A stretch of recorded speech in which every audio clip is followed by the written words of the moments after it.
evening na po dyan sa Pilipinas at magandang hapon na po dito sa ibang bansa. 12:30 na po dito. Kasi po ay may bisita po ngayon. Dinner po ng aming madam na mga kapatid niya.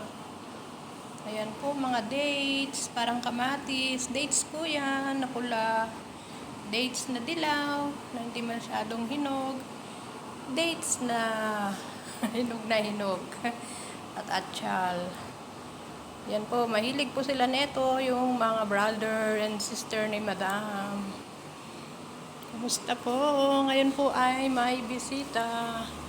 Ang niluluto ko po ngayon ay masbus chicken. Ay, masbus laham. Yan po ang gusto nila. Uy, nasulog na ito. Wait lang po. Ang paneto ay muubong. Ito ang hashu. Okay lang po kahit ganyan ang gusto naman po nila yung dry na hashu. Yun na yan. Tsaka ito po maraglaham. Kumukulo-kulo ang maraglaham. Yummy yummy. Wait lang po.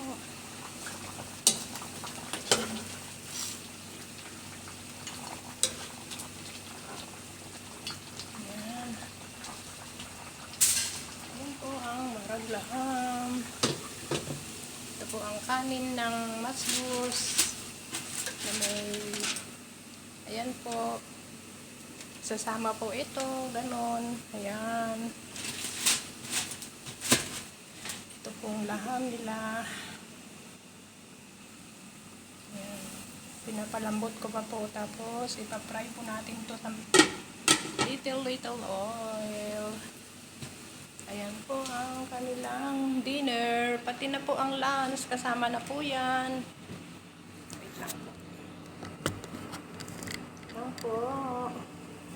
Ayusin ko lang po ito.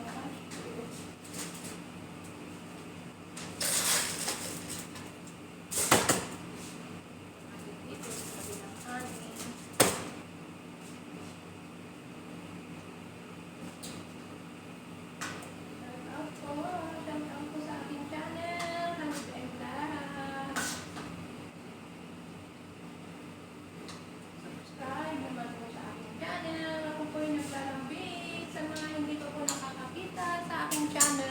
Subscribe naman po.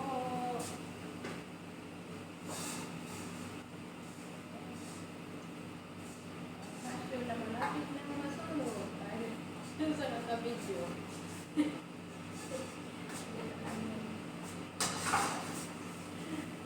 Ilang wala naman po. Wait lang po. Lalagyan mo natin ng counting. Wait.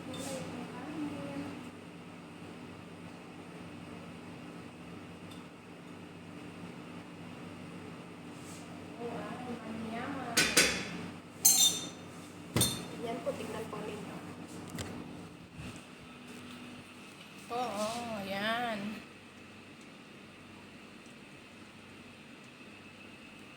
Okay po, wait lang po. Dahil po dito ay may dinner.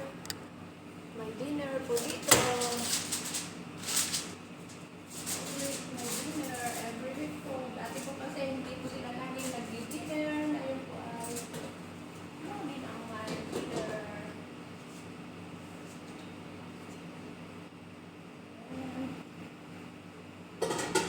Try po itong laham. Ganun lang po.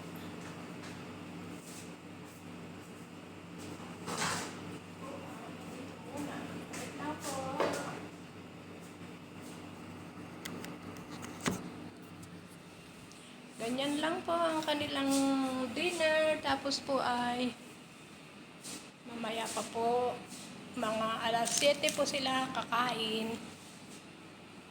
Alas 7 ng gabi hanggang alas 10. Hindi po, alas 7 po maglatingan. Tapos alas 10 po ng alisan. Kakain po sila ng alas 8 or alas 9 dahil Dadating po ang kanilang mga brothers and sister. Ayan, nakagawa na po ako ng dakos. Dalawa po yan. Isa, dalawa. Ayan po. Tapos ito po ang kanilang mga atyal. Ayan, ang isa lang atyal po. May hot sauce, may sili naman po sa loob. Ayan ang mga kanilang mga dates. Pag natapos silang kumain, ganun po. Ayan po. Sobra pong init na naman po dito sa labas. Oh, grabe pong init. Ayan po sa mga nagde-day off. Magdala po kayo ng tubig at lagi pong tandaan, magdasal muna bago umalis sa bahay ng ating amo. Sa mga walang day off, be humble lang po at matatapos po din natin ang ating kontrata at laging nating lakasan ang ating loob dahil malayo po tayo sa ating mahal sa buhay. Please subscribe naman din po my channel, Honey Beng Vlog. Pindutin lang po ninyo ang bell button, bell, tapos and all po, and like and comment naman po. At tapusin po niyo aking video dahil meron din po kayong matututunan sa aking mga pagluluto. Like, ito pong niluluto kong masbos laham. Alam ko naman po yung mga matagal na dito, marunong naman po magluto ng ganito. Lalo na po yung mga veteran na po dito sa pagluluto. Alam ko naman po, alam niyo na ito. Okay po. Mamaya po maglilinis naman po ako dito sa aking mahiwagang kusina. Napaka gulo na naman po. Hindi naman po dirty. Gulo lang, magulo. Yan po. Bye-bye po. Subscribe na lang my channel, Honey Beng Vlog. At ingat po tayo palagi. Jesus love you and Jesus love us po. Bye-bye.